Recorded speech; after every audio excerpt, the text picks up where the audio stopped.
Sweep or worrying about Alonso's broken toe? Sweep. Yeah, me too. And we are back. Welcome to another edition of the Sports One. And we are back. We got the full crew in the house. That is what it's all about. The Yankees, out of any team in the league, are the best equipped to handle a blow like this. I think there is a higher power at play here. He's due law of averages. That dude is the ultimate scrub. It's trash. Yeah. Every person you have in there is fucking trash. Next game, you're going to see a big performance. You can see it in the end of the game, and I'm just totally stoked and excited for this. And we are back. Welcome to another edition of the Sports Sport. And once again, yeah, baby, it is the Barnes and Tony Show. Renee from the couch. Wow. How's everybody doing today? I'm doing pretty good, Brian. You know, a nice weekend at home, dude. Nice weather. Watched some golf, watched some baseball. So it was a nice little weekend, dude. So were you impressed with Muirfield Village? Oh, yeah. Gorgeous course, dude. Yeah. The blimp with the overhead shot, dude. Very cool stuff. Do they normally actually have blimps? Yes. They do. Yeah. It's always a blimp. Yeah. Yeah, that's just been a common thing because I love the angle. I know you know what I'm talking about, where someone tees off and maybe it's just a replay of the tee shot, but you see the full overhead thing of a drive. Yeah, of a drive. Like using the driver, and so it just sick. is insane. The Ridiculous flight path and all that. But yeah, it was a crazy weekend. A lot going on. One thing I wanted to mention too, and I'll have to send you guys the video, or I'll just show you after the show. But before this, it actually worked out good. My sister and my godson Patrick, and also my nephew Dominic were in town over the weekend. They were still here this morning, so I had a job I had to go to in Monroe, and then I stopped over after, got a little T-ball going. Let's just say, he's just over 2 years old, and he was smoking the ball off the tee, like unbelievable. Renee will get such a kick out of it, and he the way he cocks back the bat. And then goes full on. I mean, unbelievable. You could see major league potential right there. Were you giving him some pointers? Yeah. And it's funny, he was trying to be funny and turn around and hit it towards the house. And, oh my Patrick, goodness. easy. Yeah. But boy, you'll see. I mean, the exit velo with the wiffle ball, he's definitely ahead of the curve. Love to see that. Looking forward to once we move into full BP and We're starting one step at a time, and I think it's a good groundwork, Tony. That's awesome, dude. So that was a good way to start the morning for sure. So much to talk about, but like we always do on a Monday, we're going to start with recapping this weekend's PGA Tour tournament. And as you alluded to, at Muirfield Village, we did have Jack Nicklaus's Memorial Tournament, something that's been on the PGA Tour schedule since its inception in 1979. One of the premier events, an elevated event, and one that had a very, very exciting finish. And I don't know about you, Tony, but I felt like because of the difficultiness of the course, it felt like a major and the big names. Oh, yeah, of course. I mean, and there was still drama. I mean, it was up to the last second, obviously, with with the way it ended and everything. Right.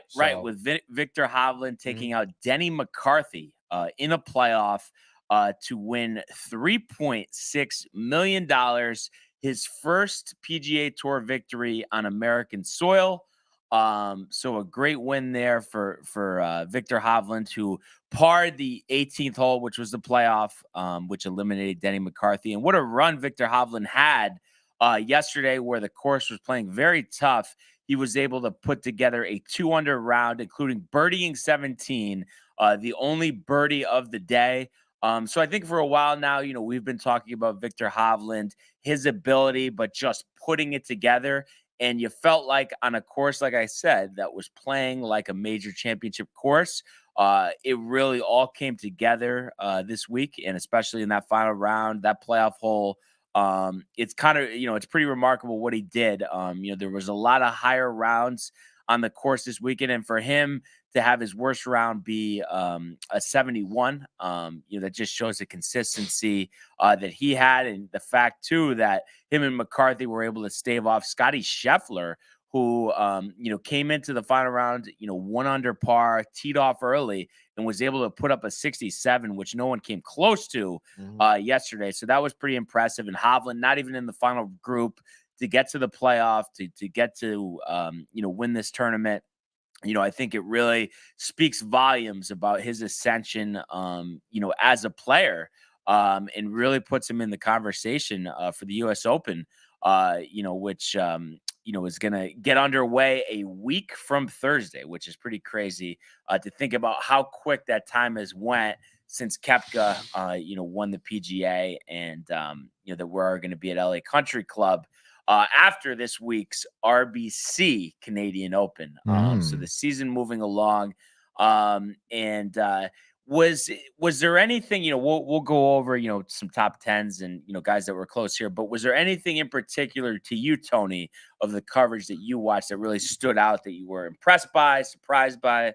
I was definitely surprised that Rory kind of blown it yesterday, dude. It was tough. He was literally like could have won. Like he could have won. I think he ended up with like a 75, right? Yesterday. And it was, I don't know. I feel like there was just one hole where he kind of shanked a shot and he had to chip and putt. I think for a bogey, ended up like chipping it. Wasn't a bad chip, but then like blew the putt, and it was an easy putt. You just saw it. And then the next hole, he was just like, he was all off. He was all out of whack. So really it just seemed like one thing went wrong. And then like for Rory, it all kind of compounded and it just kind of snowballed. And he just kind of, lost himself out of contention there. And so it would have looked like, he could have won the tournament, but ended up obviously, like I said, kind of blowing it there in the end. That kind of surprised me. I thought he could have pulled it off, honestly. Because he was like, I don't know. I saw him walking on the course throughout the weekend, like smiling, laughing, like having a good time, like in good feels. And then like, I don't know, all of a sudden Sunday, like I said, a couple of bad holes, and then it was just gone, dude. Is it kind of like what we talk about with the Yankees and the Mets sometimes, like with like a hard pitcher on the mound, like anything pretty difficult, like he just kind of folds like right at the face of it. And that's the problem. And it's like more favorable conditions, right. A less heralded tournament like the Canadian Open that he's going to defend this week. Like he's fine there, but then we put him in a major championship atmosphere or an atmosphere like here, and comes up short. It must have been that. Because especially, I forget, maybe McCarthy was on his ass, or maybe it was Siwoo Kim. I forget who. I remember like yesterday there was like, 5 people, tied for 5th, and like the top of the leaderboard was like very close and tight. So maybe that's why he just started kind of folding a little bit. But again, like I said, leading up to that point, he just seemed calm and like, playing his game. Like no one else was on the course. He just seemed like he was in it. So I don't know, man. Maybe it just, didn't like seem like he was nervous or anything, but I don't know. Maybe it's like an easy mechanical thing he could fix, Brian. But I guess we'll see. We'll see in the upcoming tournament. Do you really think it's mechanical though? I've always felt with Rory, it's all mental. Yeah, honestly. Again, I guess so. The guy doesn't seem like he's having a bad time though. I don't know. Yeah. It doesn't seem like he's struggling mentally. It's just, I feel like we just see it time and time again. And you look at yesterday, he came into the round at 6 under. Right. So all he needed to post was 1 under par, and he would have been in that playoff. Yeah. So to go 3 over, that's not taking advantage of an opportunity. Mm-hmm. And it's funny because I could see him defending at the RBC Canadian Open, and then missing the cut at the US Open. Yeah. It's like, and then, if he has to go play the Wells Fargo Championship, he'll win that. But then when he faces these big tournaments, I don't know, maybe I'm being more critical than I should be, but it's like, I just feel like it's every time though. We saw him, miss the cut at the Masters, miss the cut at the Players. And then I know, he didn't have a terrible round, the last round of the Open Championship last year, but it's just never good enough when he really needs it. So yeah, you think he just doesn't care? Because he still kind of collected, over $600,000. Yeah, but he is. Yeah, he cares as much as Tiger cares to win another major. All right, I'll take your word for it. Who did you pick for this tournament, by the way? I picked Ricky Fowler. That's right, Ricky. Who finished tied for ninth. You look at it, what really did him in, he started out even par. Then he was 4 under in Friday's second round, but then he went 2 over in even par to finish out the week. So I think though, another top 10, we already know he's qualified for the US Open and the Open Championship. So, it's definitely been a resurgent season. Obviously the thing missing is a win. And I think you could say the same thing for Jordan Spieth, who actually finished tied for 5th here, went 69, 72, 72, 71 for -4. So a nice performance out of him. It'll be interesting to see. He's going to sit out this week in Canada, but if he can contend at LA Country Club, we know it's been going on 6 years for Jordan Spieth since he's won a major championship. Last year's U.S. Open champion, Matt Fitzpatrick, tied for 9th with Ricky Fowler at 2 under. He went 76, but recovered for 68, 70, 72. Like I said, to finish tied for 9th. Your guy, Tyrrell Hatton, 1 under, tied for 12th, 71, 71, 73, 72. John Rahm with a little bit of disappointing tournament here, went 70, 70 before closing out the weekend with 74, 74, even par, tied for 16th. You got Matsuyama, who was really in contention on, I believe it was Saturday, before firing a 75, closing with a 76. So he finished at even par after shooting a 65 on Friday. So a little bit of a fold. Who knows if that neck is still bothering him. Xander Schauffele finished tied 24th, 1 over par. Further down the list here, Sanjay Im 4 over, Emiliano Grillo tied for 48th, 5 over. So a lot of guys struggled. Danny Willett, we had talked about, he was in contention after a first round 69. He actually finished tied 54th +7 after a final round to 81. So it really showing the difficulty of this course. And I think this was the toughest, 2 par average on tour all season other than the PGA Championship at Oak Hill. So it just shows you the difficulty-ness, of this course. And I always see a course like this, and I already made the analogy that, it's like a U.S. Open, like a major. And I've always felt like, does it almost belong in the rotation, or do you think just because this is going to be on the schedule every year, we don't need to throw it in that mix and take away an opportunity from another course? I don't know. I say throw it in. Why not? Yeah, because it's like, and for whatever reason, it's like only Torrey Pines is one where the Farmers Open is every year, Farmers Insurance Open, but then it's also part of the PGA or U.S. Open rotation as well. So a course like this, I think just because of the difficultiness of it, and it just would be somewhat historic, I kind of would like to see it, honestly. Tough enough course. Yeah, absolutely. So, it'll be interesting to see, what the field looks like this week. I know we have some commits, and obviously Rory looking to, defend his title, but like the Rahms, the JTs, they're sitting out this week in preparation of that U.S. Open. So might be a scenario where, come Sunday, you look at a leaderboard and you're not familiar with too many of the names. But I think, that always makes things, a little more interesting. That's for sure. Yeah. Just going to do a quick, before we switch gears here, quick inside the field for this week. I just want to make sure not missing anybody. All right. Yeah. So we will get Matt Fitzpatrick, Rory McIlroy, Justin Rose, Tyrrell Hatton, Sam Bennett, the amateur from Georgia. Nice. And then Michael Block returning. Hey, so it'll be interesting to see after finishing last, missing the cut. What can he do? And name we haven't really talked about recently. Cam Young will play in this. We saw him come close to winning the Open last year, so this is an opportunity for him to kind of get back on the mat. Same thing with Sahith Theegala. He's been blowing. Dude. Yeah. After a really good stretch, he really has been struggling. Tommy Fleetwood has looked better of late, so that's a guy that could always win. And then I'm just seeing anybody else really. Kind of that's really it for the big names, but it'll be interesting to see, some of the lesser known guys to see if they can, contend in this one. But obviously we will do a full preview on Wednesday, dude. But the golf, all about the golf. You love it, dude. But let's go now to the world of Major League Baseball.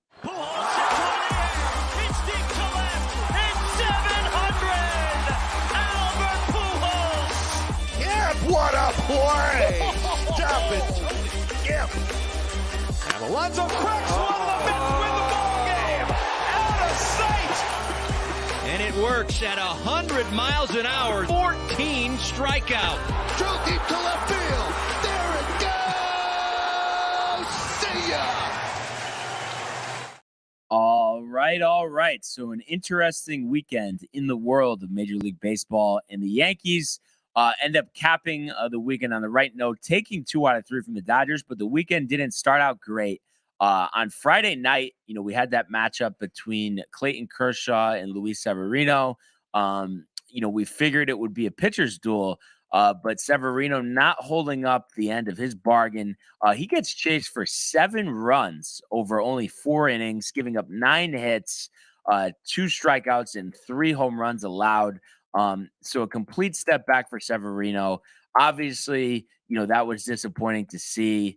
And then there was talks of his velocity was down, and we've talked about how Nestor's been laboring. Now it looks like he's going to go on the injured list, so you hope Severino's okay.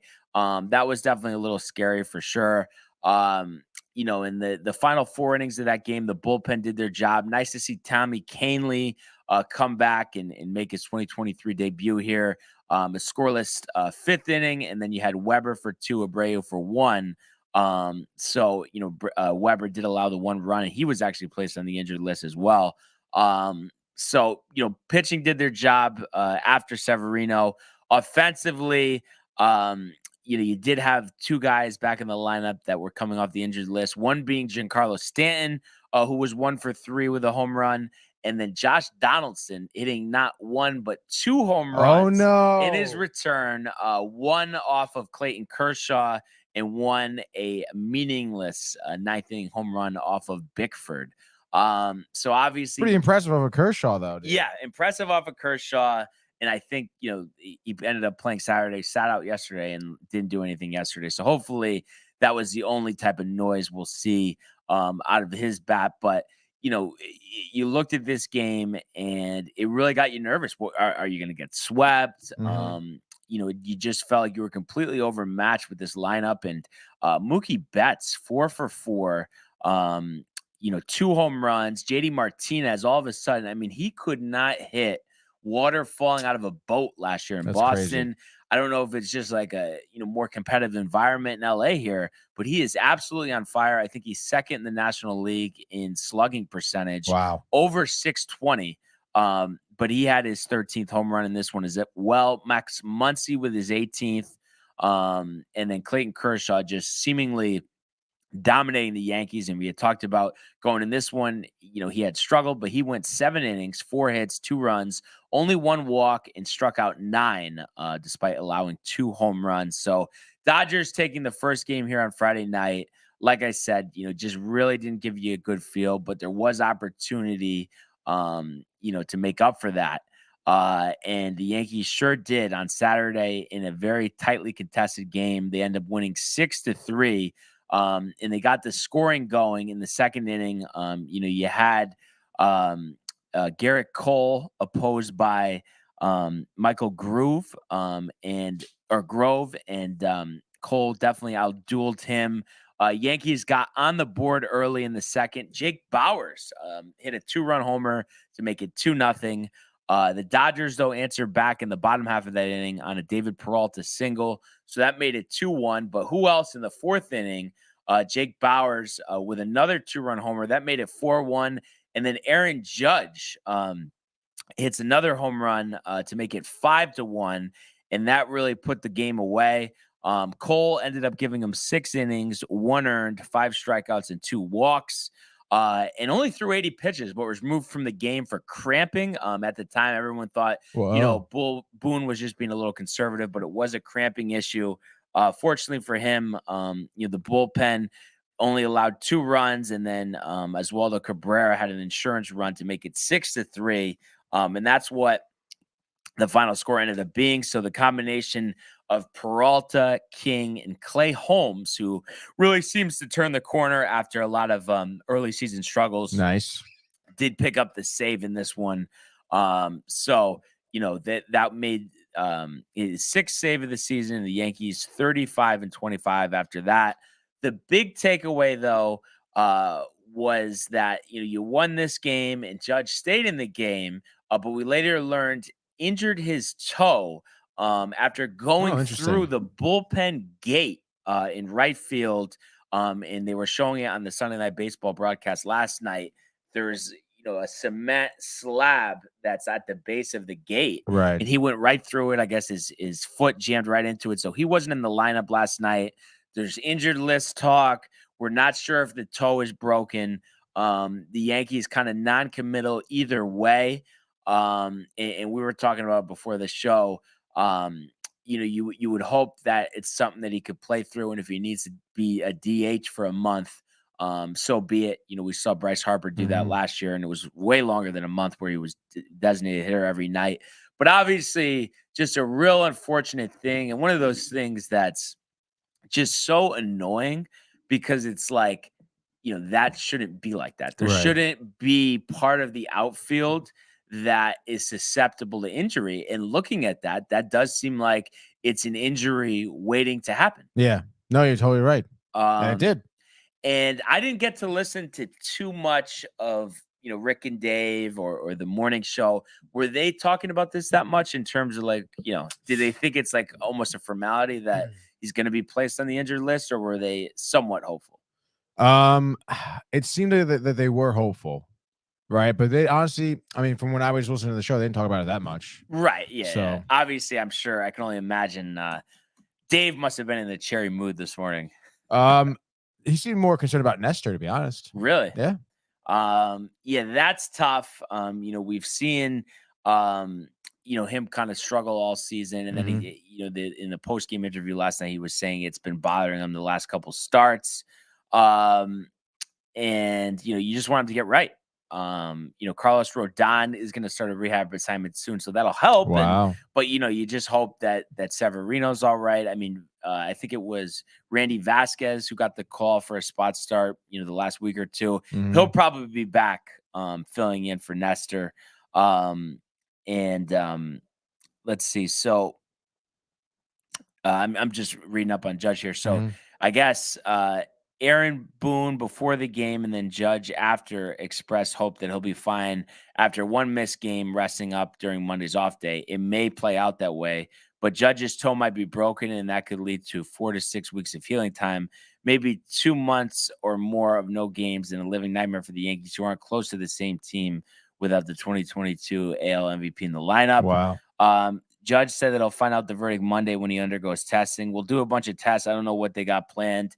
If it's x-rays or MRI, I don't know what's on the agenda. We'll knock it out and hopefully have a better answer of what's going on Tuesday when we get in. When someone asked Judge if he's worried about going on the injured list, he responded with an answer that was borderline shocking. I really don't care at this point if I'm on it, I'm on it. What should we make of that answer? First off, Judge cares. He cares more than everyone who's ever played for the Yankees. So that answer makes you wonder if Judge already had x-rays on Sunday in Los Angeles and they revealed a fracture, because he's not the guy who would ever say, if I'm on the IL, I'm on the IL. Maybe Judge already knows he's going on the IL, and it'll become official after he has a follow-up examination on Monday with team doctor Christopher Ahmad. Or maybe Judge has a gut feeling that his toe is broken based on how he's feeling. I've never broken a toe. We'll see what the tests say. I don't want to throw anything out there yet. I've never seen an article, Tony, start out so positive and then get to the end and you're just ready to jump. Yeah. You're ready to jump after hearing that. That's so funny. Where's that article from? Courtesy of who? NJ.com. NewJersey.com? Yeah. Wow. They do a lot of Yankee articles, but oh man, it's just, I don't know. Like, why can't he just fight through it? Hey man, I mean, would you rather him try to push it and further injure the toe? Well, because you think about 2 months though. I mean, it's That seems like beginning a of lot, June, so that means he's coming back August. 2 months seems like a lot. for It a just seems toe. unnecessary. And I keep looking at Twitter just to see if there's anything about this. Of course, there's not. DH maybe? Just don't you want Well, to that's what I'm saying. But of course, there's just Brandon Cuddy quoting Aaron Judge. Aaron Judge says his right big toe felt kind of bad and that there's swelling on it. Swelling though? That's fine. No, What is this, Tony, bone bruise. no, but come on, Tony. Not even to make me feel better. He's going on the IL, isn't he? I don't know, man. I don't think so. For a toe? I think he'll try to play through it. You really think? I do think. This is one of those, like, if we're able to skate by this, I think that's a game changer. That's for sure. So as we wait for that, and obviously, if we get any breaking news while we're still on with all of you, we'll bring it to you. But we'll talk about last night, and obviously, like we said, Judge not in the lineup, but the Yankees end up defeating the Dodgers 4-1. And I have to say, by far, Tony, this was their most impressive win of this series because Bobby Miller was literally, I mean, could not have been more lights out, pumping 99, spotting it all over the strike zone. He went 6 innings and only allowed 1 hit, walked 2, struck out 7, his ERA at 106. And we've talked religiously about how well the Dodgers develop talent. Bobby Miller, a pure example of that. And I think they said it was a 3rd-round selection, the 2020 draft, and how they felt like he slid because that was the COVID draft, so there wasn't as much scouting. But that guy was impressive. I don't know. Were you able to catch any of the? No. I could not have been more impressed. Like that, like just throwing absolute smoke. Wow. No problem. I mean, I could not believe the Yankees ended up winning this game. And I knew before the game, I knew he had been pitching well. Mm-hmm. And I was like, geez, Herman, like this is not, he's going to strike out 10. And they took him out after 6 innings, after only 86 pitches. So it's just one of those things. I mean, I feel like anytime you're facing a really tough pitcher and then they go to the bullpen, I mean, it's just a complete relief, a complete sense of new life. And you could tell that by the Yankee offense. So they were able to, it's crazy. This game was actually scoreless through 6 innings. So Domingo Herman really pitched well, probably, arguably his best start of the season. I mean, I know he had that one where he almost had the no-hitter, but this was very close to that. He gave him 6 2/3, 4 hits, 1 run, 1 walk, 6 strikeouts, 99 pitches, a ERA sitting at 3.69. But they showed on the broadcast, Tony, the first 21 batters, Herman started them with a first pitch strike 18 times. So wow. That's how you command a game. I really believe it. Like, it's like you see the times when pitchers get into trouble or the pitch count gets run up. That's all it is. You need to be able to command the strike zone and throw a first pitch strike. And I feel like it's harder more than ever for a pitcher to throw a first pitch strike. I feel like all the time guys are starting behind in the count. Yeah, no, literally. Totally So that made a huge difference. And it was funny. The first 2 runs of the game for the Yankees were actually on ground outs with the infield in. Higashioka hit one, and I want to say, was it? Yeah, Vargas hesitated with the throw, and they didn't go home. They go to first, so that scored Jake Bauer. So that made it 1-0 in the 7th. JD Martinez, we had talked about him being on fire, hitting his 14th home run, and Herman, the only mistake of the night, hung a curveball over the middle of the plate. But JD is back. You could tell that swing. He's locked in. He looks like the guy when he went on that bender with the Diamondbacks when he came over from the Tigers at the trade deadline. Unbelievable. So a shot to left. That tied it at 1. The infield in again as Waldo Cabrera. With a ground out, that scores Rizzo. So that made it 2-1. And Stanton had a big hit in that inning, getting a double, getting runners to second and third. So Stanton, taking some good swings in this one. After they take Herman out of the game, Clay Holmes, pitches an inning, so gets 2 outs in the 8th before giving way to Wandy Peralta, who got the final 4 outs. And they get a big insurance 2-run homer from Anthony Volpe in the top of the 9th, a shot to left center, 399. So that was big for Volpe, end the series, on a high note. You love to see that, and you hope this propels him. I mean, 9 home runs. So despite a low average, I mean, the production is there, the power is there. So you just want to see him improve upon a couple of things, and he'll just be fine. And then, Peralta, I don't know if you saw a highlight of this or not, but he actually picked off, I want to see who this was. I want to say it was Will Smith. He had walked him, and then they do a pickoff play at first, Mhm. and like it was like the Andy Pettit slide step. So he picks up the knee like he's delivering, Yeah. throws over. Rizzo just slides under the tag, got the second out of the inning. Cool. Wandy's that type of guy who would set something up, thinking ahead. Him and Rizzo probably on Right. the same page. Oh, yeah, yeah. Nonverbal cues. So that was great. And at the end of the day, you love to take 2 out of 3, but it is very hard not to let the uncertainty of Judge take away from this one. I'm not gonna lie. Yeah.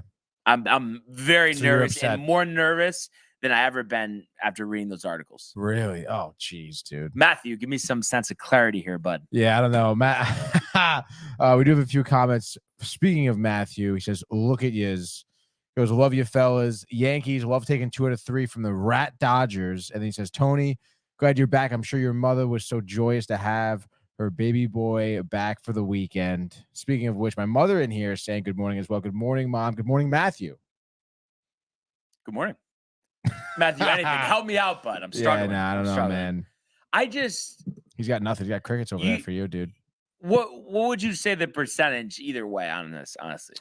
I would say, I mean, percentage of him, I think, sticking it out. I don't know. I would say it's, maybe 50-50, honestly. All right. I mean, I guess at least it's not 90-10 or something, you know? Yeah.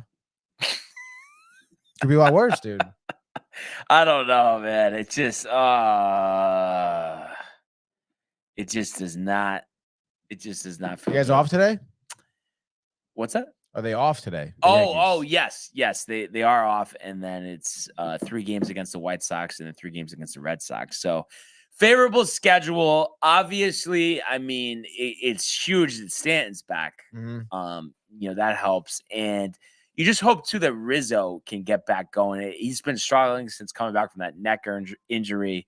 You understand. Your mother trying to comfort me with ravioli and cheesecake, and it's just like, that stuff is good, but I just want a clean bill of health for Mr. Judge.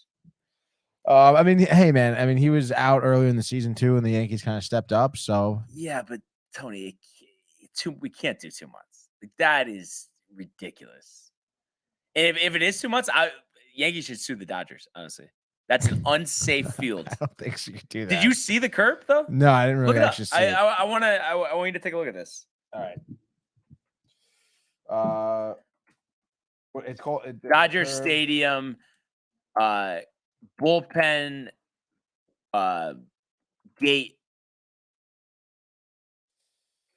Yeah, maybe gate. So we got going on here. Oh, dude. Go to that first page, though. The first page, you Or say? the first item. Oh, sorry. Hold on. No, that's good. This guy right here. Oh, this curve. See, yeah. How is that on a baseball field, though? Am I crazy? Yeah, it does seem like a pretty hard curb, dude. I mean, don't you think they would have a serious case here in court or no? I don't know, dude. Let's see if this website has a fucking photo, dude. No. Oh, God. I mean, it does seem a bit excessive. It's kind of a protrusion of cement curb. Yeah, it's tough, dude. And the thing that I hated too, and he wasn't really in on the segment, but of course he's part of the Sunday night crew, with Coney, Ravitch, and Eduardo Perez. But Eduardo Perez was doing some like parody thing, like investigating the wall and how Judge went through the wall, and like it was supposed to be funny. It's like, how is this funny? We don't know what the deal is with the injury. Why are we doing this? Right. Just play. Yeah, let me show the people at home. You think that little bite will go copyright or no? Yeah, we're done. We're definitely down by now, dude. This isn't even on. Yeah. We're just talking out, to ourselves. Dude. Yeah. No. I think we'll be fine with that, dude. Don't worry. Drink your coffee. With the fudge, dude. Here we go. There's the hit. There's the Judge. And yeah. You can't have that curb there. I don't like. How is that even allowed for a They're second? gonna show a replay, dude. What the fudge? Yeah, I don't know. That's kind of tough, dude. Wait. I don't know why it's Go there. slow over that again. Like, do you see like the point of contact here? I'm just trying to see like where. You think it's that back foot? It's loading. No, I think it's that front foot. So this is the point of impact. The right left here. foot. Yeah. Basically. Sorry, we're loading now. Jesus. Oh, we were doing so well before. Hold on. Stand by. We refresh the page. It's a nice photo.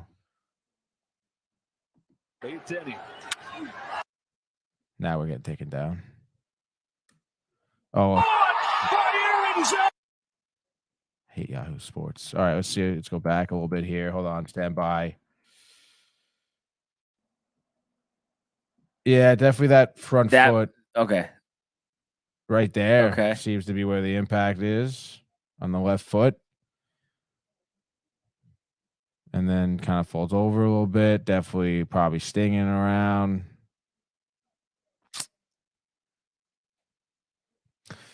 Seems body language. Yeah. Matthew trying to offer some comfort though. Let's see what Matthew says. He says, "Don't fret, my boy. He's fine, Brian." I'll take your word for it, bud. He's a professional. No, I know. I just hate the uncertainty, Tony, though. I really do. Well, I mean, when do you think you're gonna be finding out? Today. Today, yeah. Today's, I mean, it's the off day. Maybe tomorrow, honestly. Off day. No, it'll be today. You think so? Yep. So it's okay, Brian. We'll wait to hear about that. And like we said, Yankees off today, but back in action in the Bronx. With the White Sox and then the Red Sox this weekend. And I just wanted to see, I believe Clark Schmidt is going to be starting tomorrow versus Lucas Giolito. I guess the White Sox somewhat have recovered from a tough start. Not really, but I guess just they suck. They're better at 26-35. I feel like they were like 16, 17 games under 500 or more. But I mean, I think it's manageable. Schmitz looked a lot better. I have to give him credit. And unfortunately, with Nestor seemingly headed to the injured list, we need Schmidt. So let's go. Let's hope that he pitches well. Yeah, need Schmidt. So that's what we got here for the Yankees. I know Tony has a couple things to say about the Mets from this weekend. Yeah, so nothing good from the Mets here. What? Mets get set. Damn it, dude. Hold on, just fix that real quick. What would you do without me? Nothing. So anyway, Mets get swept here this past weekend, and at City, Toronto obviously visiting here. Game 1 Friday, you had Verlander versus Bassett. Bassett, who I think his wife was like in labor during this game or something, whatever, dude.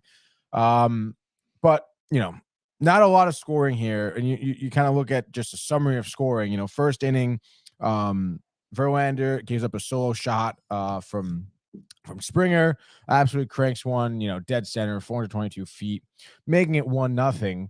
And then top of the ninth, Varsho with a 2-run homer off of Robertson, I believe. No, sorry, it was Brigham.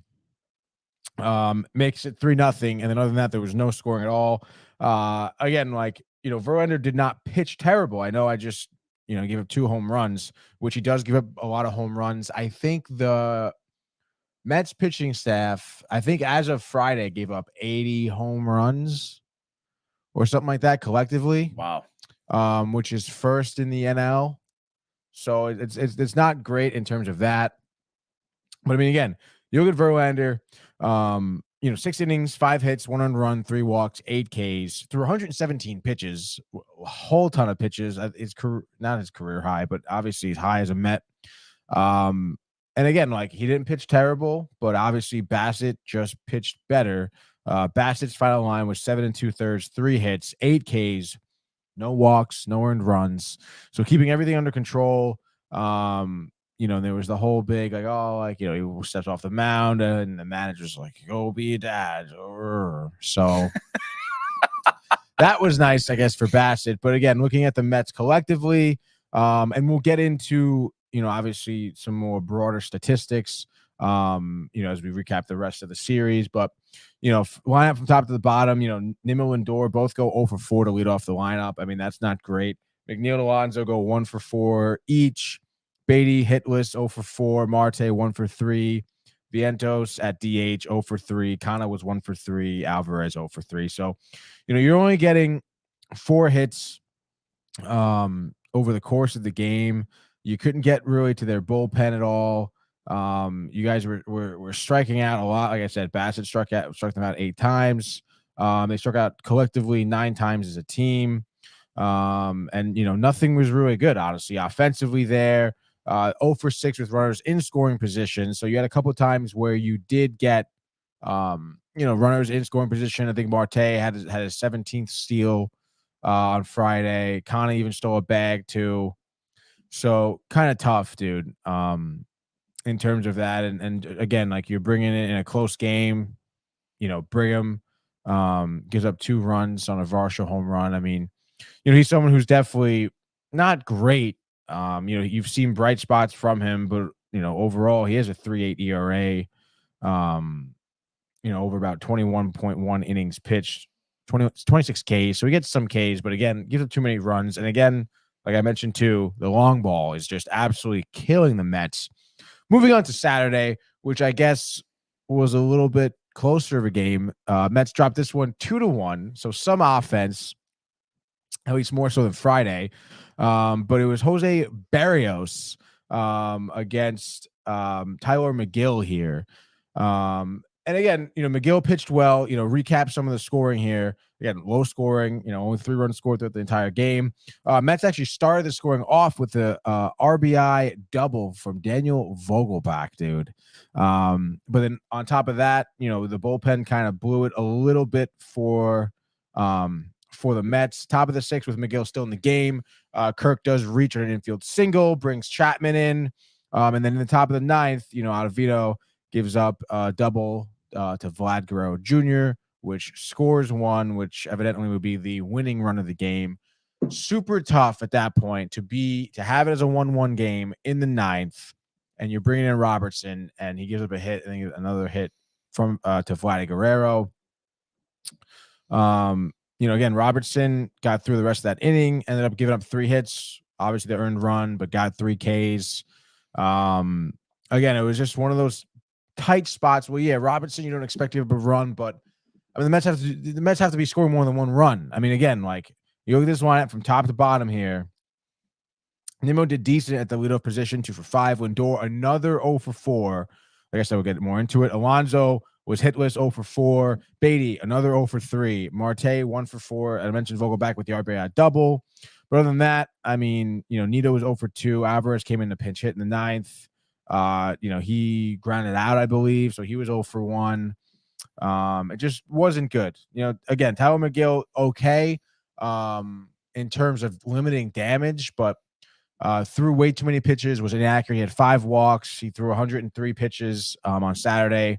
Had 5 Ks, give it the 1 run, and then had 5 hits as well. He only lasted 5 1/3. Rayleigh came in for the 2/3 for 2 outs in the 6th inning here. I know Vino came in for an inning and 2/3, and then of course, Robertson came in for a 1/3 in an inning. So it was super tough here. Another like really tight loss, another gut-wrenching loss. McGill, though? Yeah, I guess. But too many walks. Yeah. You gotta last more than 5 1/3, bud. Like, yeah. I mean, but somewhat of a step in the right direction, or you're not. I mean, yeah, his last 2 starts, he's not giving up a lot of runs, which is good. Right. But again, like, if you want to be a starter on this team, like, you gotta last longer, dude. You really do. We know about the statistic. Yeah. 6 innings. Well, yeah, but now they're 17-1, I guess. Still pretty with good. Fernandez loss. Yeah, still really good. Let's just move on to Sunday. Wait, why do you want to move out so quickly? Just move on to Sunday here, where go figure the Mets dropped this game as well here. In terms of the pitching, we had Kikuchi against Senga. So pretty cool that they ended up matching up together. Had they matched up previous? Like did they play in the same league? No, I don't think so. No. They didn't mention them matching up, so I wouldn't think so. take you through some of the scoring here because there's a lot more. Toronto won this game 6-4 in a very dramatic fashion, I guess you could say too. But the scoring for Toronto started early as Senga was kind of struggling a little bit. Giving up a hit to Chapman and Varsho at the top of the second, and then Merrifield comes in with a RBI bases clearing double to score them both, making it 2-0. The next inning, top of the third, Vlad Guerrero with no one on base, a solo homer, 406 feet to left field, making it 3-0. And then in that very same inning, Chapman ended up scoring. They put it on an error for Alvarez. Where Varsho, it was really a pass ball is what it was. It was just like, one of Senga's breaking balls that were high. Alvarez was looking to try and frame it correctly. And sometimes when you try and frame your glove, sometimes you miss the ball, which is exactly what he did. Went over his glove to the backstop. Varsho was able to get to on base. And like I said, Chapman was able to score on that. But bottom of the third, Tommy Pham hits one of two home runs, a solo shot to right field, making it 4-1. And then bottom of the fifth, Tommy Pham, another solo shot, making it 4-2. And you're thinking like, all right, Tommy Pham, if he has to jumpstart the offense, he's jumpstart the offense. Whatever, dude. But then Pete Alonso, bottom of the sixth, is another home run, making it 4-3. Marte up at the plate. Another home run. Back-to-back home runs for the Mets, tying it up, making it 4-4. And again, I feel like those amount of home runs, 4 home runs by the Mets, I haven't seen that in the game in a while, and you're feeling pretty excited. But then top of the seventh comes on, and Brendan Belt, who's apparently been a hot player, for most of May and obviously now into June here, who's absolutely destroying the Mets during this series and the Mets pitching staff here. He hits a home run, a 2-run shot, making it 6-4, which would be kind of the nail in the coffin there for the Mets. Brendan Belt, I believe, for the series had a home run, 2 doubles. I think he had he had another triple. So he had 3 extra base hits. He did really well against the Mets. He was a big reason why Toronto was able to score, him and Vladdy, obviously. But for the most part, again, after that, I mean, the Mets just could not hit. You bring him Drew Smith, who does well. He gets 2 strikeouts in the 8th. Bring him, gets 2 strikeouts in the 9th. But the Mets just, could not generate any more offense there in the bottom of the 9th. And they ended up losing this game 6-4. Romano comes in. He throws 6 pitches for 6 strikes. He strikes out only 1 batter, but, I think Alvarez grounds out to end the game there. Really tough. Again, a gut-wrenching loss where the Mets seemed like, again, they strung along 4 home runs in 3 innings. Looked like they were kind of going to power their way to a victory here to maybe, salvage a game from Toronto. But they were unable to do so. And as I mentioned, Brendan Belt, Vlad Guerrero was, probably your 2 prime guys, along with the Blue Jays pitchers. Kikuchi, I guess, pitched a little bit better than he normally does. But again, the Mets, could have done more against Kikuchi. Those first 4 or 5 innings, Kikuchi should have been getting hammered. Again, Bassett pitched really well, and I guess Barrios did too. But you just gotta find a way to string along some hits. You had some runners in scoring position, as I mentioned. You made good decisions in terms of stealing bags. With Marte, with Tommy Pham, with Kana. Love that. But I don't know, dude. It just obviously, the offense wasn't enough. The lineup yesterday was kind of wonky. I understand maybe Buck trying to change some things up here, Brian. But the lineup leading off was Tommy Pham. Second was Kana. Then Lindor third. Alonso batting cleanup. Then Escobar to Marte to Lindor to Vientos and Alvarez ending off the lineup. I mean, I like that, Vogelback isn't at the DH spot that Vientos is, and he had a hit. But interesting having Tommy Pham lead off, and I understand he had 2 home runs in the game, but I mean, that's not going to happen all the time. It's not like, whoa. I think the 2 biggest culprits in this one being Senga. I mean, your starting pitcher supposed to start, you set the tone. I mean, this has got to be his 3rd, 4th game of the year with 5 walks, probably, right? Yeah, it has to be at least. And it was his first game on the MLB rotation schedule. Oh, and I'm pitching on the 5th day. Yeah, pitching on the 5th day, which they're not used to. He's not used to. No, it's So- pathetic. I mean, I give you 3 innings. I mean, how long are you gonna like put up with him? Oh, adjusting. Oh, there's a lot to adjust to. Yeah, there's a lot to. But at what point are you gonna put your foot down and be like, he's got to do something different? Like he's not pitching well enough to be doing this. Like and then he's not. And another culprit, the other culprit here has to be Lindor. Yeah. Yeah. I mean, pathetic. Honestly. I think Rick and Dave were talking about this morning. Oh, I mean, all the money he's getting, and you know what I mean, for his great year to be last year when he hit 270 and had 26 home runs. It's just not what you signed up for. no. His OPS is now under 7. And if you look at it, his last 3 full seasons in Cleveland, his OPS was over 850. So Yeah, it's just so- show how much he's fallen. Yeah, it's not even like, oh, he was never good. He's sucking right now. Like you've seen him obviously do way better than what he's been doing for the Mets now. I think he was like 0 for 14 or something. Obviously hitless in the series, 2 for 22 out of his last 22. So like obviously nothing good coming from Lindor. And again, like, this is a guy who had, over 100 RBIs last season, leading the league in terms of shortstops with RBIs. But I mean, like, think about if he could, hit well for average. I mean, think about how many more hits, how many more RBIs, like how much better his stats could be if he was just hitting consistent. Again, he had like a good month in May where he kind of put the team on his back for games. But I mean, you got to be consistent here. You can't the whole team, again, yeah, you could blame him a lot. I will blame him a lot because you are paying him a lot of money. He's not performing at all. But this entire team just seems like a 500 team where kind of like this, where they're going to sweep it. They win 3 in a row and they lose 3 in a row. They take a series, they lose a series. Like, just seems like that's going to be their pace.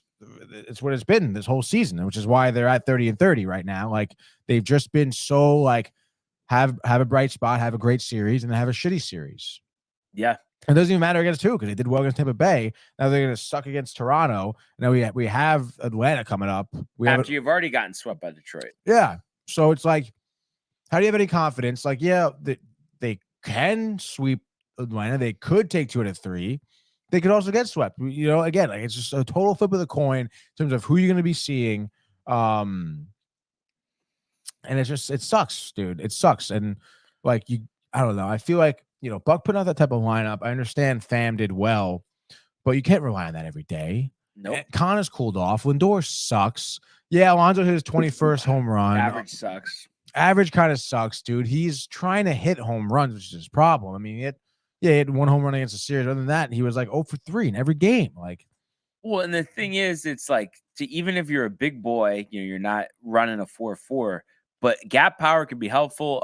You think back to yesterday's game with the Yankees. Stanton, you only think about him as hitting a home run or not, but he barrels one up, double in the gap, sets up, getting the game-winning run on that play. And it's like Alonso hitting doubles can be useful. Yeah. It doesn't have to be just a home run. Of course, not to mention, no one else is getting hits on the team anyway. So what are solo shots doing? Nothing, dude. And back to Lindor, too.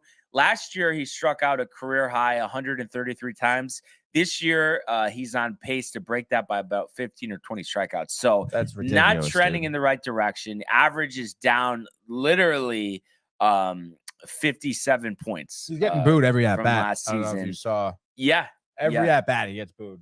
And you're talking about a guy who in Cleveland had 3 straight years where he hit 30 home runs, drove in 74 runs, had 40 doubles, and hit at least 273. I mean, it hasn't been even close to that. No.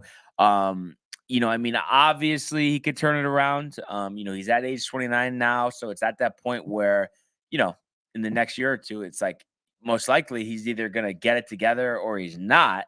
And right now, unfortunately for the Mets, nothing gives you confidence that he's going to turn it around. I think he'll be hard pressed to get to the numbers that he had last year, which he had to rally to get to in the first place. Yeah. I mean, last year, like you said, he had to kind of rally and have a nice, long streak of putting the team on his back, which again is possible because we've seen it before, but why can't this guy play consistently good? I mean, I guess why can't he hit good Mhm. consistently because he does do well in the field. He's a great, defensive player, but again, like you are paying him a lot of money, and he's not like he's supposed to be one of your superstars, and he's just not right When he's now. not striking out 3 times like he did yesterday, I mean, is he flying out a lot? Yeah, So that, I mean, the launch angle is all fucked up. yeah. So, maybe they could switch that approach around. I think, obviously, I mean, if you could get Alonso going, you pair him with Lindor and Alvarez, I know has been quiet the last week, but he had been on a hot streak before that. Yeah. That's how you get your offense going, and especially from some of the younger guys. And you mentioned it, this road series in Atlanta. I mean, this is very big here. You got Carrasco starting tomorrow against Bryce Elder, and you just need Carrasco to go out there, give you 6 strong innings, Yeah. and hope that you could score 4 or 5 runs and win this thing. Yeah, I mean, at least 4 or 5 runs. I mean, we know about Carrasco. We know about bright spots recently, sure, but I don't know. I mean, it's the Braves, their lineup. I could just see him kind of getting hammered like from the first inning. But I mean, I don't know. You never know. I mean, it could be Carrasco coming in here having some type of game plan. Mhm. It's going to be, I think, important for Carrasco to have that game plan. I mean, it's going to be a tough lineup for him to navigate. We know the Braves lineup, they could hit basically anything. So he's got to be smart with his pitch selection, and he's just got to be accurate with his pitches as well. It's got to be efficient. Like I said, like you were saying too, 6 innings, 3 earned runs. I'll take that for sure any day of the week. And then hopefully we can lean on some offense. Obviously, offense wasn't great most of the weekend. Sunday was good, scoring 4 runs, but I mean, you had an opportunity to still win the game. Yes, last night, still couldn't do it. But nonetheless, you got to be looking kind of ahead here against the Braves. After Carrasco, you kind of have the heart of your rotation too. So we've seen the Braves struggle against Oakland. This could be a good time to pick up some games against them as well. So you never know. I mean, it could be like, oh, the Mets could come out here and do well against the Braves, which I could see happening, and then totally like just blowing 2 games against the Yankees is what I could see, because this is what the Mets have been doing all season long. Like I said, just so inconsistent. There's been no consistency here. They just look like a regular old 500 team. So they have to make their adjustments. Lindor, Alonso specifically. I really do think, like, again, I'm tired of saying this, but you got to DFA Vogelback. Like, Yeah. get him out of there. I don't want to see Tommy Pham leading off and starting in the outfield either, honestly. I guess that was nice that you gave Nimmo a rest on Sunday. I don't know why you would, because you have an off day today. So I don't know why you're like, oh, let's give him 2 days of rest. Doesn't make much sense. Probably could have, I don't know. I don't know. I started to question Buck a little bit for sure. No, I was just gonna say, the way everything's going, and I know baseball is so unpredictable. There's so many bumps and peaks and valleys and all that, but I just don't see, especially the way it's looking, the Mets being on the border of even making the playoffs. Staying on this course, I don't see how he makes it through the season, or at the least makes it to next season.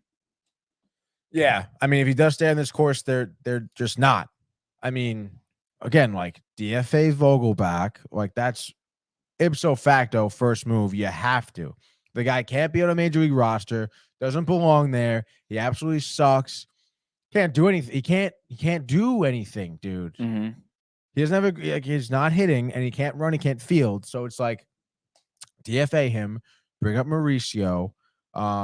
And honestly, I would try to bring up, like, we have a couple young pitching prospects. Bring them up. Try them in the bullpen, honestly, dude. Because, like, Leon has to get out of there. Nogasek also has to get out of there, too. Like, he sucks. And then, again, like, you need to swap out some bullpen guys. You also need to give some of your regular bullpen guys, like Robertson, Ottavino, rest. Bring him kind of sucks, too. I don't know. I just feel like just start bringing up anyone, dude. Yeah. And a guy, I know we're a little ways away from trades here, but we were talking about how bad the White Sox have been, and Hendricks, after a bad first appearance, coming back, has pitched well. That's a guy I could see the Mets trading for before the deadline. I think that would make a lot of sense. Yeah, I would like that. And probably won't give up a lot for him. No, because he has a lot of money coming towards him. Yeah. So that's something to keep an eye out for. But Yeah, I mean, it's you just right now you just have to take hold of it. I mean, we've really got to the point in the season. I know we've seen teams from further points back rally, but you run out of time at some point, and Right. I think that can go very, very quickly. I mean, they can rally again. Like they're at 500. It's not like they're buried in the division right now. Like Alonso and the streak that he is, obvious that he's on. Obviously, he's gonna be continuing to hit home runs. Like the youth there. Like yeah, Beatty's kind of been quiet. Alvarez has been quiet. Like it's all there. You have the players, the pieces in place. They're all just not performing right now. So they have to be held accountable. They have to kind of whatever they need to fix, they have to adjust to. I mean, like you said, like with Lindor, I mean, you got to bring down the strikeouts, bud. Do you think he should be moved down in the lineup? I mean, that's what they were talking about. Again, I mean, sure. I don't really see like what that does. I mean, the guy probably already feels the pressure of the world on his shoulders. Right. So it's not like moving him down the lineup is an answer. Normally, that's just like a hey, like you've been fucking up. Like we're moving you down. Like figure it out. Like he knows he sucks. Like he hears it. I just think that he has to sit down with the hitting coach, with Buck, whoever. Just figure out why his swing isn't working. Figure out what he's looking at. Why he's striking out so much. They're literally talking about him striking out while he's at bat and how he needs to be doing better and get out of the slump. And he's still striking out. Keith been ripping into him. Yeah, dude. What does he say? That it's just a disgrace that he's like he'll make just a little snide comment about the amount of money he gets most of the time. So, well, because he's better because he didn't get that type of money when he played. That's a big part of it, obviously. Yeah, I guess. No, of course, Tony. He's doing no. Terrible. When everyone take a shot at the SNY broadcast team, you take it, dude. By the way, they just I don't know if you saw they inducted Cohen to the Mets Hall of Fame. The way you said that, I thought you were going to tell me the judge was just placed on the injured list. Like, way to give me a heart attack there, Tony. You're like, oh, I don't know if you saw it. I'm just saying. You're trying to catch me off guard here. No, I'm not. Gary Cohen in the Hall of Fame. Yeah. So congratulations to him. So all of that being said, Tony, our teams are off, but we do have some games here on the diamond. I'm looking at it. 1, 2, 3, How's the 4, record, 5, bud? 6, 7, 8, 9. You, like always, are in the lead here. 5-3. So I was only able to pick up 1 point on Friday. You picked up 2. Yeah. So we got 3 apiece here. What do we got? All right, dude. Still a pretty big slate. Oh man. I'll let you take Houston, honestly. You take Houston. I know you're gonna take Houston. I guess give me the Padres. Give me the Padres here. Minus 179 actually at home. Blake Snell on the mound against Kyle Hendricks, dude. Who I don't know, when he pitched against the Mets, he didn't do too well. I think he lasted maybe 5 innings, gave up 3 earned runs. I know Blake Snell kind of sucks. Schnell. But the Padres, I know. I guess this is game 4 of their 3-game series here. Very back and forth. Cubs won game 1, 2-1. Padres won game 2, 6-0. Cubs won game 3, 7-1, dude. So I think they split this series based on how everything's been going. I understand the Padres kind of suck, but at beautiful Petco Park today. It's going to be tonight. Give me the Padres winning this one. I don't know. I'll say like 5-2. There Easy we go. money. Nice and sweet. I'm surprised though, Snell. I know you're not a huge advocate. I know, but when Hendricks pitched against the Mets, he kind of sucked. Yeah, so that's true. Yeah, no, I think he's washed. Yeah. I'm gonna go with the Rays actually over the Red Sox. This was a makeup game from June 2nd. Rays are minus 155. McClanahan versus Bayo. Who I'm gonna just take a look here. But McClanahan 8-1, 207. Bayo 3-3, 3.89. And you look at his last couple starts, they've actually been pretty good. Even though he only pitched 4 innings last time out, he only gave 1 run, striking out 4. Against the Angels back on May 23rd, 7 innings, 6 strikeouts, 2 earned. 5 innings, 1 earned against Seattle, 7 strikeouts, and then against Atlanta, 6 innings, 2 runs, 5 strikeouts. So The message has been positive, but I just think the Rays are a different animal. I think Bayo gets tattooed. And McClanahan, I think, can shut down a very weak Boston offense here. So I think this is a 5-2 Rays victory, their 43rd of the season. Love it, dude. Yeah, Bayo. Yeah, dude, done. Trash, Dunzo. Out of here. I think the Brewers for my second game here. Yelich? Yeah, I actually was curious to see some of his stats, honestly, what his stat line is like. But You like Toronto? Brewers, what? Julio Toronto. Oh, yeah, of course. Love Yeah. Toronto. Brewers on a 3-game winning streak right now, as they're starting their series against the Reds. No, actually, they're wrapping it up. Game 4 here. A lot of 4-game sets, interesting. But you have Tehran on the mound here. You look at some of his stats for Julio here. Only has 2 starts this season, but once against Toronto, 6 innings, no earned runs. Against the Giants, 5 innings, 1 earned run, with 5 Ks there. So obviously not giving up a lot of runs. 0.82 ERA so far.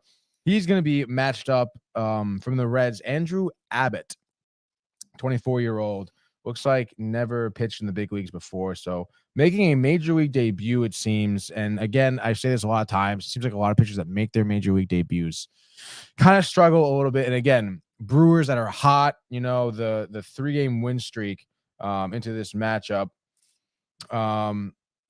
Pretty interesting, dude. The Brewers have had actually hammering the Reds, 20 runs in 3 games against them. Like I said, I wanted to look up some team stats there for just to see how Yelich is doing here. So far this season, looks like he's leading the team in batting average with 254. OBP is 352, leading the team in hits with 52. 25 RBIs, 7 home But runs. he's slugging 390. 390 for a guy that won his MVP. What was he slugging? 650? Yeah. Brian Anderson, Willie Adames, Rody Talese all have more home runs and higher slugging percentages. Pretty outrageous, honestly, dude. Yeah. What he's putting up. Owen Miller, though, watch out for him. I picked him up on my fantasy team, hitting 319, 141 at bats, 4 home runs. Seemed like he could be a key cog down the stretch if he's going to stay with the Brewers, or maybe potentially a very valuable trade deadline commodity. They'll has some probably need it, versatility, honestly, dude. I think he can play every infield position except short. He's only 26 years old. So I mean, those are pretty good numbers. I mean, I know it's very early, but 833 OPS. And I didn't realize he was on the Guardians last year. Oh, me neither. Didn't perform well, and here he is with the Brewers, really seeming like he's finding the spot. Maybe the Mets want to pick him up. Yeah. Anyway, give me the Brewers here. I say they win this one pretty decisively. I'll say 6-1. Did Tehran used to pitch pretty well against the Mets, or? Yeah, I mean, from what I remember, nothing crazy. Yeah. I mean, again, like we haven't seen a lot from him this season specifically, so I don't know, but he was always solid. Yeah. Yeah, giving you a professional start. Oh yeah. I'm gonna go with the Rangers. I mean, one of the hottest teams in baseball here. They are 38-20. They're home tonight against the Cardinals. Martin Perez, great season last year, made the All-Star team. Scuffling a little bit this year. 6-1 record, good, but 4.43 ERA. Obviously, some of that being pitching in that ballpark. However, Cardinals 10 games under 500. Wainwright 6 ERA. So I think Adolis Garcia and Marcus Semien will have something to say about that. I think the Rangers put up a lot of runs here. Chase Wainwright doesn't even get out of the 4th. Perez, 6 innings, 3 earned, and he gets his 7th victory of the season in a 7-4 victory over the Cards. Wow. All right, last pick. I'll go with the Astros. I left it there. Yeah. Manoah. I mean, due to have a good start eventually, no? Yeah, I guess so, but I don't know. I feel like Toronto, they just swept the Mets, but they didn't score a lot. I guess they scored 6 runs on Sunday. I can't believe Vlad only has 9 home runs. Yeah, it is pretty crazy, right? Yeah. Like, what happened to all his power and everything? Looking like Yelich. Honestly, dude. But nonetheless, the guy Brandon Bielak. Yeah. Not terrible, honestly, I guess. I mean, he's had some bright spots against like the White Sox, 5 innings, 1 earned run. Milwaukee, 6 2/3, but 3 earned runs.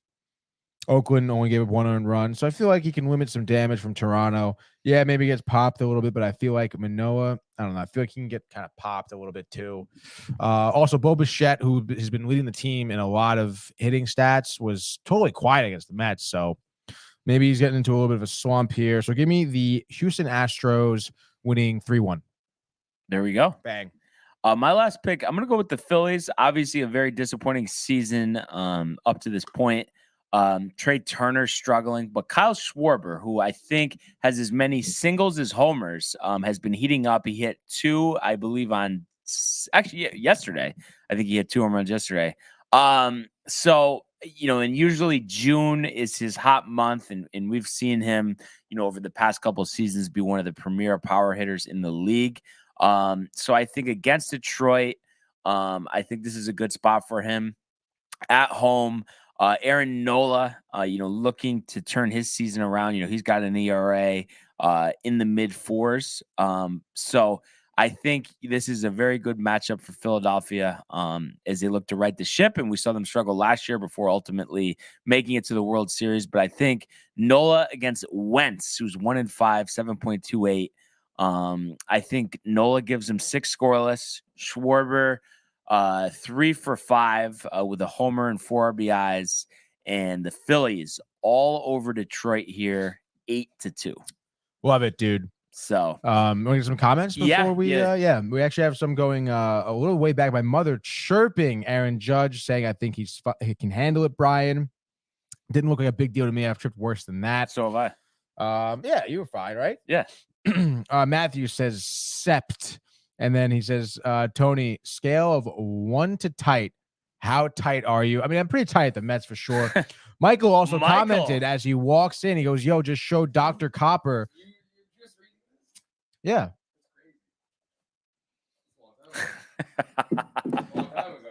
Dr. Copper and the staff here, the show, they loved it. Obviously, it's Barnes and Tony, the best in the business. There we go. So, yeah, dude. And Matthew says, it's like watching Kobe and Jordan play together. Am I right, Michael? ... Barnes and Tony. My mother says, so glad to see me, and still waiting for the text that you made it back to Connecticut. Yeah, I forgot to text my mother. Wasn't that a verbal confirmation? Huh? Right now is a verbal confirmation of that. Oh, I made it. Yes. Yeah. Yeah, this is it. Yeah. And then Michael also says Colin Door being garbage, just saying. And I said that last year. I said it's not enough. He's not, I don't know what it is. And we saw it in the COVID this season. He didn't hit well there. And then, had a low average his first year with the Mets, sprinted to 20 home runs at the end of the year. Yeah. And then last year with the 107 RBIs late. He can turn it around. Let's see. So Buffer coming in here now with some predictions. Cards, Tigers, Red Sox. I'm not sure. Did you take the Cards? No, it was the full Barnes fade, but how many times you make that joke though? No, he's went to the well a couple times. It's funny how Michael shows up and then all of a sudden Buffer comments, dude. Yeah, That's is so interesting. weird. And then we'll probably get another comment from Buffer. Yeah. Or Michael, either one. But anyway, Tony. So we got to rest up tonight. We'll get back at it tomorrow. With our teams, and just got to hope for the best moving forward here. And obviously we'll talk about their upcoming series tomorrow. But let's go now to the world of the National Hockey League. Ooh. Here's Matthews. Scores! Hat-trick goal! My goodness, this is a great shot. Big hit on the far side by McCarr. He flattens Jordan's skull. Oh my goodness. Next to come right back. Terrifying and robbed by Shesterkin. That's brilliance from Igor Shesterkin. It's a breakaway to win it in overtime. McDavid scores the winner in overtime. All right. So we had game 1 of the Stanley Cup Finals on Saturday. And it ended up being a 5-2 Golden Knights victory here as they take game 1 at home to go up 1-0. And they had to come from behind in this one. Eric Stahl had a shorthanded goal for Florida about halfway through the first period, his second of the postseason. But a guy who's been huge for Vegas during their run to the Stanley Cup Final, Jonathan Marchessault, with about 2.5 minutes left in the first, a power play goal, his 10th, tied it at 1. And then Vegas in the second period, about halfway through, Theodore with his first of the postseason, that made it 2-1.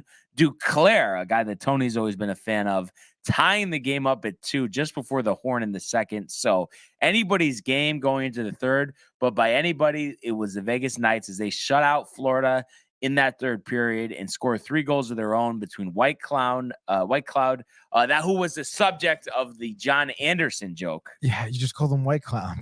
White Clown? You think he's going to be calling us? Honestly, I hope so. I'd love to have him on. Yeah. His second, I think his first goal since the John Anderson comment. So kind of interesting. You can't have a goal without anybody making fun of him. Mark Stone, his 7th, and then Riley Smith, an empty netter, minute 45 left, which resulted in a 5-2 victory for Vegas. Aiden Hill, another great performance, 33 out of 35. And I have to say, altogether, an impressive start to this Stanley Cup for Vegas. And you called it from the start. They've just been on a run, playing so well. And anytime you can get behind a goaltender like Hill, who's just red hot, stopping everything coming his way, and you're getting contributions on offense up and down the lineup, it's going to result in good things. Yeah, I totally agree. And I mean, obviously you saw it with the, the outcome of the game, but Panthers definitely battled back a lot. Unfortunately, the Knights, just that third period is where they really pulled away. Panthers, I think in game 1, penalty minutes really killed them. They had total 11 penalties for 46 penalty minutes total. 46 penalty minutes. Wow. That's over 2 periods of penalty minutes. Of course, they did a good job on the PK, but Vegas, 2 for 7 on the power play. And again, like, you're thinking, oh, wow, like Vegas pulled away in the third period late in the game. Like, what is so tiring? The Panthers on the PK. I mean, like that, it totally burned them out. Like Vegas is still kind of firing hot, and Florida had some tired legs there. So again, Bobrovsky can only do so much. He's still, what do you have, like 33 saves? Yeah, I guess, or 30 saves maybe. And then, like you said, Aiden Hill, battle of goaltenders for sure. I don't know. I feel like Florida, they like to be aggressive. Sometimes that aggression can result in penalties, and that's kind of where they're going to have to make an adjustment for sure. Game 2, which is tonight.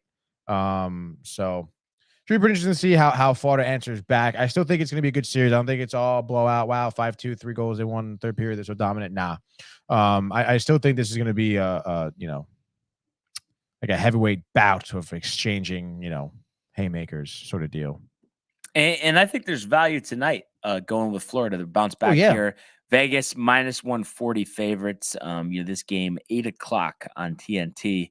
But I just think everything that we've seen from the Panthers points against what Prefer's saying by Golden Knights sweep. I know no way they're getting swept. The series, no way. But no, the Florida's winning tonight. I would guarantee it. You look at Kachuk, 2 shots, no goals. On Saturday, I think he's going to rebound in a big way.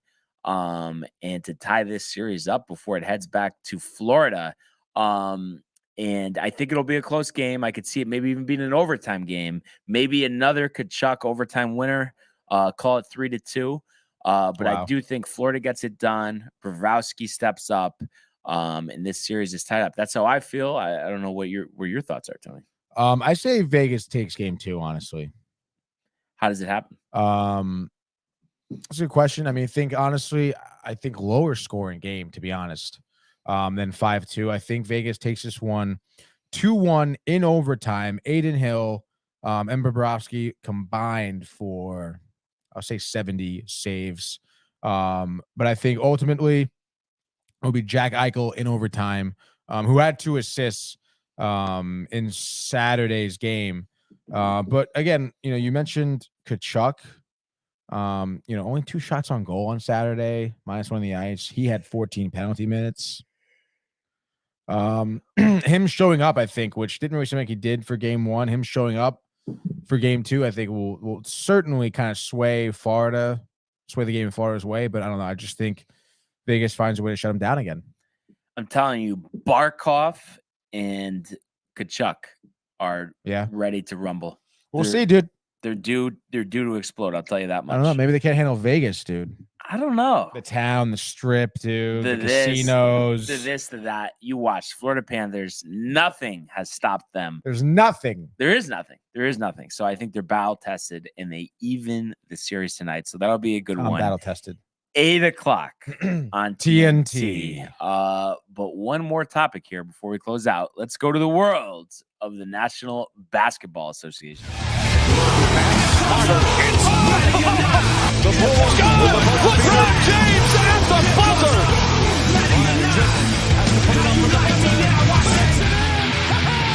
He banks in the three! And the Lakers win the game! All right. So it actually worked out pretty well for me last night, Tony. As you know, the Yankees, of course, were on Sunday Night Baseball, but with the quicker games, earlier start time, back in the day, if you had a Sunday night basketball NBA Finals game and Sunday Night Baseball, they pretty much, there was no overlap. Like you were going to miss the game. But by the time the Yankee game finished, I want to say there was like 8 minutes left in the third quarter. So it was perfect to kind of catch the stretch run of this one. And at first, Denver, was up pretty good. So it seemed like, here we go again. I think Denver's just too much for the Heat to handle. But the Heat really impressed me, especially in the fourth quarter, outscoring Denver by 11 and scoring 36 in that fourth quarter after they had not scored more than 26 in the first 3 quarters of the game. And this was despite Jokic. I mean, every single time you look at the box score, a huge night. And once again, 41 points, 11 rebounds, 4 assists. I think he had 18 in the third quarter. And despite Jamal Murray, 18 points, 10 assists, that just was not enough. And the big catalyst for the Miami Heat was the 3-point shot, 17 3-pointers on 35 attempts. That's 48.6%. So that helped them in a big way, and a very balanced scoring lineup. You had 23 from Gabe Vincent, Bam Adebayo, 21 points, 9 rebounds, just missing that double-double, and Jimmy Butler just missing a double-double as well, 21 points, 9 assists, 4 rebounds, and from the free throw line, pretty solid, 18 out of 20 for 90%.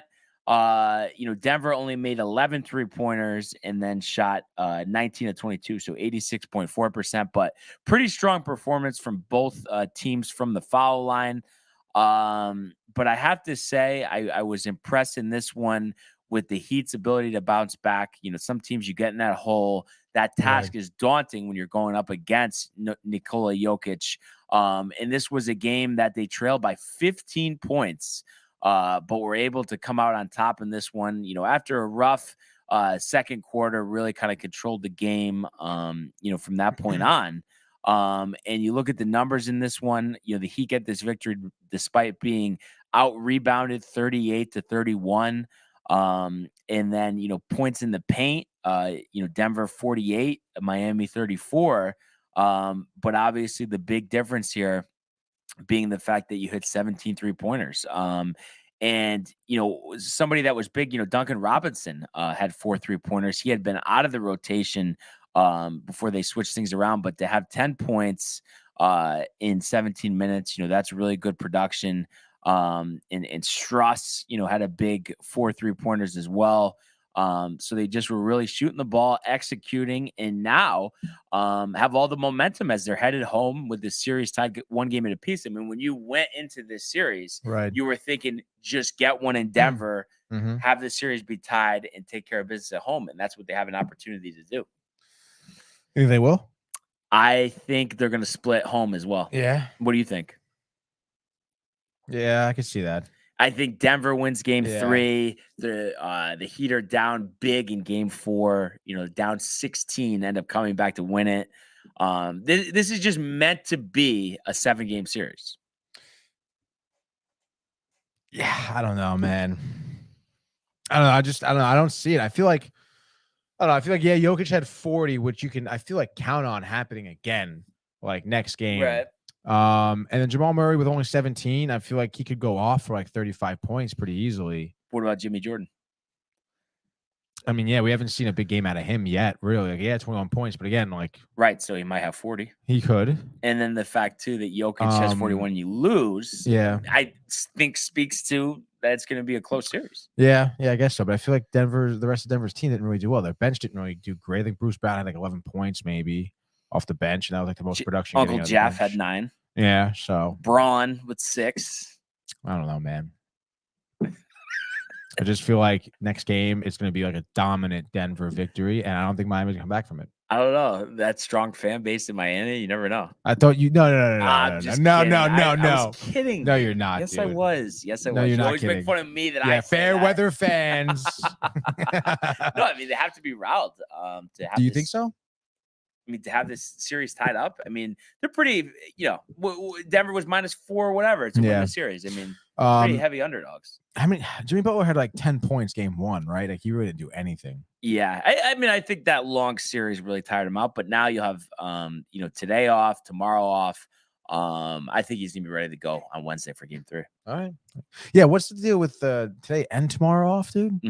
Because they need to set it up so Game 3 Wednesday, Game 4 Friday, and then Game 5 Sunday. They need that Sunday window for the basketball game. Jeez, dude. But TV rights, negotiations, whatever, man. Yeah. But that's that. And other than that, Tony, do we have screen time coming up or no? No, gaming corner tonight though. Gaming. Oh, that's what. Okay. I'm pretty excited for this one too. I don't know if you were like a big Call of Duty kid, like growing up. The only reason, not because I didn't want to be. I swear to God, it would be one of those things. Like I'll go in and then I don't know. My thing will be what -30. Like I just can't. Like, just not quick enough with the fingers. Oh, really? Yeah. I don't know why. Like, for some reason, it was so much more different for me than like Gears. Right. I don't know what. Interesting. What is the difference with the? I mean, you could explain it better, but like, I mean, honestly, probably the biggest difference and a big reason why I know like kids I hung out with didn't like it because they were played Gears and Halo is that like there's not like you die pretty easily. Okay, yeah. No, and I just like I said, by the time I'm done thinking about it, I'm dead. Yeah, exactly. Like, yeah, because it's like literally it's not like you have a shield or you can take a few hits. It's like done, nah, like done. yeah. So I just you'll get frustrated. But we're playing, Call of Duty Modern Warfare remastered version, now, like the original COD 4. Is anybody joining you on the? I don't know. I'm gonna invite Michael. Okay. To come play. I'm gonna play online. Okay, nice. So I don't know if Mike is like I don't know if he was a COD kid growing up either, but. Gonna play online, dude, so that should be a lot of fun. It's great internet here, so I would expect some sweet internet speeds, dude, some good play. I haven't played COD 4. I mean, I don't even know when. Probably since I really bought the game, honestly. Were you a zombies guy? No, I was never a zombies guy. I was strictly like online multiplayer guy. Like that was online. actually the only part of it I could somewhat handle since zombies. Computer. Yeah, zombies I didn't like that much because I feel like it was. It was too repetitive for me. Yeah, no, it was so annoying because of course everybody wanted to play, so I'm just like watching for hours. It's like, what do we like? Really? And everyone like, oh, you gotta open this door. No, don't open that. Yeah, you gotta do this, get this gun, and then all the bus is coming. You gotta follow the bus, the secret area. It's like, I don't know, dude. It was like too much. I'd just play online, like set up my loadout and just like have some snacks and a couple hours, just like ripping through some matches and stuff, dude. Yeah, and that's what I'm doing tonight, dude. I'm very excited about it. And that's 8:30. 7 o'clock. Wait, but is that the only thing you posted on the YouTube page or no? I don't know why I was thinking that you posted a screen time episode on there. No. It was just that this episode. and then the sports board episode. Yeah. Okay. Yeah, all right. So, yeah, dude, it's gonna be a lot of fun. And again, like that's a game I grew up in high school playing. Yeah. It was sick, dude. So keep an eye out for that one. 7 o'clock. I almost said 8:30 as a joke, but I think you would have been like, "No, you're serious. You're serious." But you definitely want to catch that one. It's gonna be fun, dude. Yeah, absolutely. So screaming. Yeah, I'm sure there will be. Do you get yelled at by your parents for screaming at video games? No, because I was always playing like MLB The Show. I wasn't playing. So I did Gears a little bit, but no, because I'm not like with video games. I don't know. I guess like online, I wouldn't really. I'm into it in person. Online, it's like whatever. Right. Like I'm just kind of doing it. Okay. You know what I love it mean? online, dude. No, but right, like it's not even close the rush you get from an in-person whatever you're playing versus online. Yeah, no, definitely, I totally agree.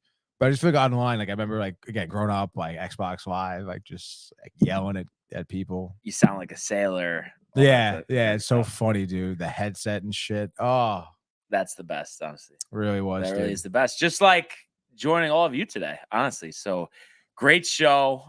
Really covered a lot, and really excited to do it all again tomorrow. But we appreciate everybody tuning in and continuing to comment, like, and subscribe. All of the archives on the YouTube page. Tony, Michael, Renee in costume, the merch, downtimetv.com. Want everybody to enjoy the day, enjoy the games, and we will see you Mañana, dude. Hey guys, Tony here from Downtime TV checking in. I want to thank all our fans out there who's been liking, subscribing, sharing our content. You guys are the best. You guys are our bloodline. You make us love what we do.